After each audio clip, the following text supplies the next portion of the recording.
اور یہ سمجھ لیں کہ یہ خوش ہو جائے گی اب میں جب جاؤں گا میرے پاؤں دھو کے پیے گی، میں 5 کروڑ کا زیور اس کو دے دیا ہوں۔ ایسا نہیں، 5 کھرب روپے کا زیور دے دیں، وہ ٹر رہتی ہے، وہ بالکل اپنے آپ میں مگن رہتی ہیں۔ وہ تم ہی کیا دے گا، بہت سے لوگوں نے دیا ہے، تم ہی کیا دیا، وہ تو اس سے بھی زیادہ دے دیا ہے، تم کیا دے گا، وہ تو اتنا زیادہ دے دیا ہے۔ یعنی کچھ بھی کر لیں، زیور دے دیں اور چاہیں کہ خوش ہو جائے، ایسا نہیں ہوتا ہے۔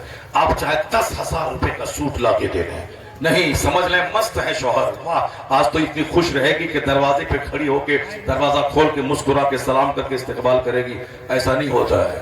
وہ وہیں ڈر رہے گی، آپ جاؤ گے اندر تب اس کے بعد وہ اٹھے گی، اگر موڈ ٹھیک ہے تو سلام، نہیں موڈ ٹھیک ہے تو بس چادر تان کے سو گئی۔ تو بس اب وہ سمجھے کہ میں 10,000 کا سوٹ میں دیا ہوں، وہ دروازے پہ دروازہ کھول کر کے مسکرا کے استقبال کر کے ہاتھ چوم کر کے ہاتھ پکڑ کے لے جائیں گی، بیٹھائیں گی، پنکھا جھیلیں گی، لنگی لا کے دیں گی اور خبر و خیر دریافت کریں گی۔ ایسا نہیں ہوتا ہے، 95% گھروں میں ایسا نہیں ہوتا ہے۔